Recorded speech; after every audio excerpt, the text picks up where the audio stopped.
សូមក្រាបថ្វាយបង្គំជំបីនៃព្រះត្រៃរតន៍សូមក្រាបថ្វាយបង្គំចំពោះថេរានុថរៈគ្រប់ព្រះអង្គច្រើនពោលលោកអ្នកសប្បុរសជនជិតឆ្ងាយឧតាលុយ័យអ៊ំពូមីងបងប្អូនកមារាយុវជនយុវតីទាំងអស់ដែលបានឃើញការផ្សាយបន្តផ្ទាល់អំពីវត្តចម្ពូទឹកដីសវណ្ណាព្រីងកងឃុំបោះស្បូវស្រុកព្រះខេត្តបន្ទាយមានជ័យពេលលាអាត្មានេះជាកំពុងផ្សារដែករណែងដែកទូចហើយដែកធំបានផ្សាររួចរាល់ហើយអាដែករណែងតែម្ដងជាងផ្សារបានមួយជាហៀងហើយទៅរ៉ាក់តក់វាហ្នឹងខ្ញុំមានរត់តែមានដើរវាមួយហើយដែកទាំងអស់នេះគឺជឿដពោគីមកទេជឿគ្រឿងសំណង់គីមកទេ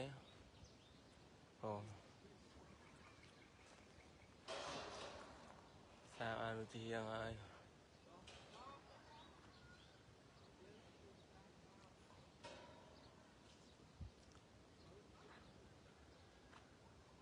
ខ្ញុំសូមជម្រាបដល់សប្បុរសជន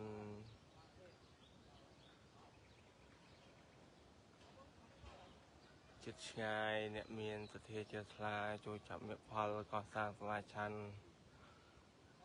វត្តពូទឹកដីសវណ្ណាព្រីងកងអាចចូលរួមចដែកបាននេះនំណាអាចចូលរួមចដែកជាស៊ីម៉ង់ក៏បានដែរមួយក្រុង 20000 រៀលម្នាក់មួយកណាត់ក្រុងម្នាក់មួយក្រុងម្នាក់ពីរក្រុងម្នាក់3ក្រុងម្នាក់4ក្រុងម្នាក់5ក្រុងម្នាក់6ក្រុងម្នាក់7ក្រុងម្នាក់8ក្រុងម្នាក់9ក្រុងម្នាក់10ក្រុងម្នាក់1តនម្នាក់2តនតាមចិត្តសទ្ធាជ្រះថ្លាហើយចូលរួមចដែកម្នាក់ម្ដើមថ្ងៃខាងមុខនេះធ្វើការប្រាក់ហ្នឹងខ្ញុំណាម្នាក់ម្ដើម40000 រៀលម្ដើម40000 រៀលឬក៏20000 រៀលបានការប្រាក់ម្ដើមដើម្បីសាងសង់សាលាឆាន់នេះចឹងហើយញាតិញោមដែលឃើញសមិទ្ធផលដោះមកប៉ុណ្ណេះក៏អាស្រ័យដោយការចូលរួមពីញាតិញោមពុទ្ធបរិស័ទទាំងអស់ដែលចូលរួមម្នាក់បន្តិចកម្លាំងសាមគ្គីរបស់ញាតិញោមទាំងអស់គ្នា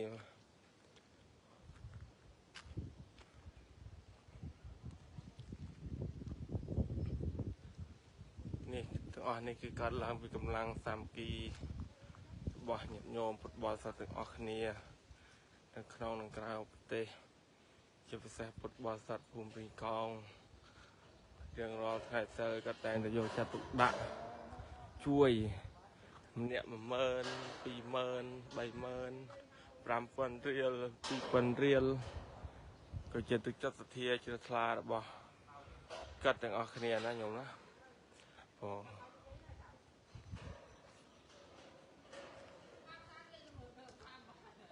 នេះជាងផ្សារបានមួយកណាត់ហើយបានមួយជាហៀងហើយ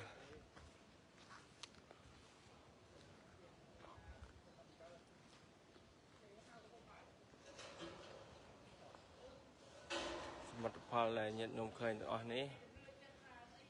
គឺដោះឡើងពីការចូលរួមបើគ្មានការចូលរួមទេសមិទ្ធផលទាំងអស់នោះក៏មិនអាចទៅមុខបានដែរព្រោះតែគម្រោងមួយត្រូវការចំណាយថវិកាថ្លៃជាងថ្លៃគ្រឿងសំណង់ផ្សេងចំណាយផ្សេង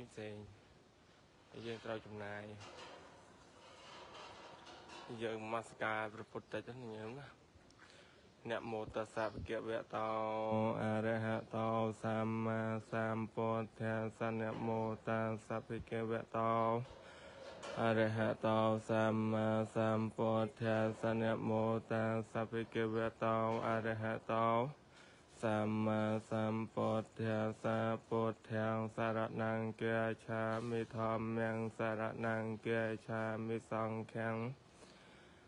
ส សារណង្គាយឆាមិទុតិយំពេពោធិង្សារណង្គាយឆាមិទុតិយំពេធម្មំសារណង្គាយឆាមិទុតិយំពេសង្ឃំសារណង្គាយឆាមិតតិយំពេពោធិង្សារណង្គាយឆាមិតតិយំពេធម្មំសារណង្គាយឆាមិតតិយំពេសង្ឃំសារណង្គាយឆាមិវន្ទាមិចេតយ៉ាងសាពេងសាបឋានេសពតតិតាំងសារៃរិកធាតុមហាពោធังពុទ្ធរូបាំងសកលាំងសាទាអេជេវមច្ចន្តនមសនាយ៉ាងនមសមានណោរតនាតយ៉ាងយ៉ាងបញ្ញាពិសង្ឃាំវិពលังអឡាថាំងតាសានុភាវេននិហតន្តរាយោសូមញាតិញោមទាំងអស់បានសេចក្តីសុខស្តីចម្រើនគ្រប់គ្នាបងសូមចម្រើនពរលាហ្នឹងនមស្ការលាសូមអរគុណនិងអរគុណ